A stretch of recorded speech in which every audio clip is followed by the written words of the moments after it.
Hello and welcome to the Villa Park podcast. It's me, Rich, and I'm back with another Transfer Talk Roundup show. We've done nearly every night this week, every day this month, as I promised, to give you a little bit of a roundup of all the transfer news running around Aston Villa at the moment. Obviously, we've announced two signings, Andres Garcia and Daniel Marlin in the door, and there's been one or two other rumours around Aston Villa today where good and bad at the moment. So make sure you smash that like button. Make sure you hit that subscribe button. Help us continue to grow. We've gone past 5,100 subscribers on the way to 10K, on the road to 10K. I know it's a long road, but you guys can help us get there by liking and subscribing and get your comments in. Now, the first one is probably more of a longer term option, and he is wanted by pretty much every club in the Premier League. But Aston Villa's name has been mentioned with interest in Tyler Dibling of Southampton, one of the only few bright sparks of Southampton's season this year. 18 years of age and has burst onto the scene really well with some eye-catching performances, competing in every game as well, going past players. You know, he's a bit of a throwback player to a certain Aston Villa legend, should we say. Can't say his name on this show because we've banned it, but does have the small shin pads, the kind of running style, the dribbling style of a certain player who we shall not name. But he's played 21, I think, full appearances in the Premier League for Southampton, 2 goals scored, and has represented England right from under 16s up to under 21 level. More of an attacking midfielder, predominantly down the right-hand side. If we have a look at his SofaScore stats, obviously he's playing in a struggling side with Southampton. We know that. So to be competing, to be holding his own is admirable, really. They've got him as a central midfielder, but he operates more from the right-hand side, if we see here, cutting inside into the box as well, but picking up the ball deep, can carry the ball really well, can get yards, maybe needs to some refinement with his passing, but obviously we're looking at the quality of player that he is playing with as well, and that's having an effect. And the fatigue, I guess, for him, 18 years of age and a long season and a lot is put on his shoulders at the moment. So he started 14 games, had 20 appearances in total, generally plays an hour in every game, 2 goals already this season in the Premier League, and has scored both from inside the box, both with his left foot as well. So comes from the right-hand side, cuts in onto his left side, hasn't assisted any goals yet this season in the Premier League, but has created 2 big chances. His accuracy is pretty good, 88%, but 74% in the opposition half is pretty good for a player in a struggling side. 2.5 ball recoveries per game as well. And in terms of his successful dribbles, the high 40%, and he's doing quite regular dribbles across the game. So that's not a bad percentage and pretty decent for ground duels one as well. So he's obviously working very hard for the team. But it's more about potential, isn't it, with someone like Tyler Dibling, only 18 years of age, but if he's competing in the Premier League at this age and in a team struggling like Southampton, then what can he do in a better side that's going to have better players and going to be competing at the top of the table, and he's going to be able to have the ball in more attacking areas. Now, it's been quoted that Southampton will not entertain any deal that is less than £55 million, which seems quite a random number. But obviously that depends on where they are in the Premier, the situation at the end of the season. Yes, while it's still mathematically possible for them to stay up, although unlikely, they can maybe have some bargaining power. But as soon as they get sort of confirmed their relegation, I think, the vultures will circle around him and he'll get picked off. I'm sure they'll get a decent price for him, but they're talking at least 55 million. So we'll see what happens at the end of the season. I think Newcastle are interested, Chelsea are interested, Manchester United are interested, and obviously Aston Villa saying that they're interested as well. But where we're looking at that right hand side, does it mean he comes in and Leon Bailey goes the other way, which a lot of Aston Villa fans are saying they would welcome at the moment. We've obviously just signed Daniel Marlin as well, who I imagine will operate from that right hand side, but play more off an Ollie Watkins or John Duran. So yeah, be interesting to see. But let me know your thoughts in the comments whether Tyler Dibling would be someone that would excite you at Villa Park. Could you see us going for him? Could you see him coming to an Aston Villa, potentially working with Unai Emery? Look at what he's done with Morgan Rogers.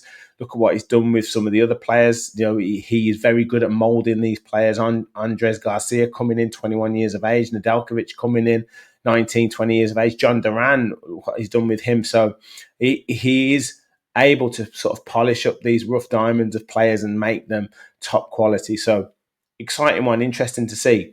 Now, Loic Bade, we'll start with him because that looks like the deal is stalling. He has said that his intention is to stay at Sevilla by all means possible. So that doesn't bode well for Aston Villa. And we also saw that Monchi was reluctant to pay any more than the sort of 25 million euros that we'd offered. I think we'd offered 21 million up front with 4 million in add-ons. They are adamant, Sevilla, that they want 30 million euros. And I don't think Monchi wants to do that, whether that's PSR, whether that's bargaining, negotiating. But for the player to come out, I mean, he's going to say that he wants to stay, but he understands the financial situation of Sevilla.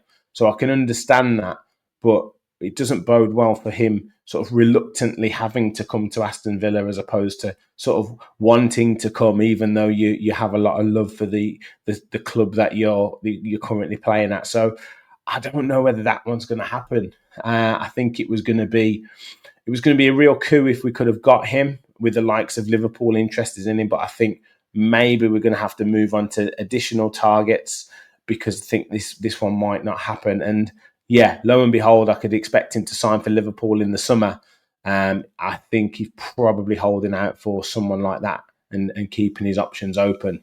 But we'll see. There's obviously a little bit more time in the window. I think it's the 4th of February. Someone helpfully reminded me on the last show. So 4th of February, I think, is the actual deadline. So lots can happen within that time. And Villa could be forced into a corner. We might have to do a deal. We might have to go to that price. We'll have to wait and see. Obviously, now Diego Carlos has gone to Fenerbahce. We really, really do need a centre-back. So let's see what happens. But let me know your thoughts in the comments. Do we continue with pursuing Loic Bade, or now he's kind of said he wants to stay at Sevilla if at all possible? Would you move on to other targets? Now, a potential target could be Barcelona centre-back Eric Garcia. And people might remember him from Manchester City. Played 19 appearances for Man City. Has now had 63 appearances since 2021 for Barcelona. Also had a loan spell last season at Girona, scoring 5 goals in 32 appearances. Has represented Spain right for every age group from under 16s right through to the full international side, appearing 19 times. So experienced player and probably very cultured on the ball and obviously playing in a team like Barcelona is going to be used to having the ball a lot.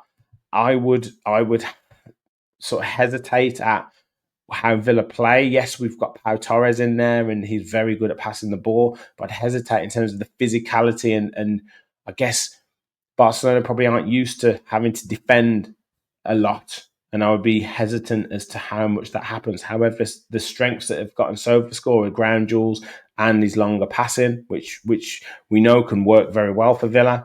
You look at his heat map; he's quite high up, as we know Barcelona like to play. He's only started 4 games though in La Liga, playing 11, featuring 11 times. So has 1 assist, has 1 big chance created, been part of 1 clean sheet. And in terms of dribbles and ground duels, 55% ground duels won, 54% aerial duels won. So not too bad in terms of that.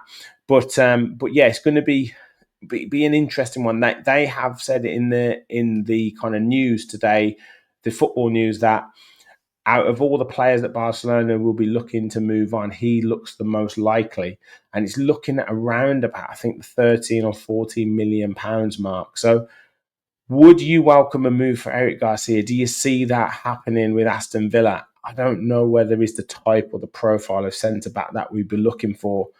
But it'd be interesting to understand your thoughts if Loic Bade has kind of that ship has sailed. Is this the next one on the rank? I don't know. It's difficult to say what centre backs we'd be looking for because I think it was Kevin Bonsu or Gansu that we featured the other day that could be a potential one as well. So yeah, it's going to be interesting because we seem to put our eggs in all in the basket of Loic Bade of this week. So and Milan Skriniar has gone to Fenerbahce as well. So they seem to be strengthening their centre back, and every sort of target that we've gone for, it seems to have fallen by the wayside in a position that we really need to strengthen. Obviously, we signed Andres Garcia for the right back position. Seems a real prospect for the future and someone who can really help sort of push us and boost us on that right hand side, albeit potential sort of rough diamond that will need to be polished. But now we really need that centre back position shored up. Louis Barry again in the headlines. Celtic apparently interested in a potential 10 million bid for him. Testing the water on that. And Sil Swinkles, centre back, looking at going out on loan to Championship and League One clubs.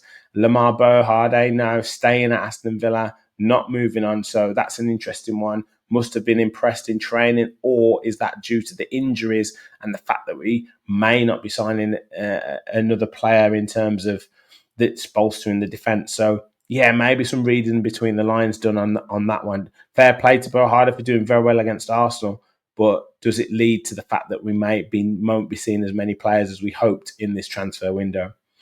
That's it from me. I will be back tomorrow with another transfer roundup, potentially, hopefully talk about new rumours, maybe a new signing. We'll wait and see. And we'll obviously have our West Ham preview to come. And I've also got the Lions Den latest with Charlie, aka Academy AVFC, coming up very soon. So make sure you stay tuned to the channel. Hit that like button, hit that subscribe button, get your comments in down below. Thank you all for watching. And as always, remember, we all follow the Villa.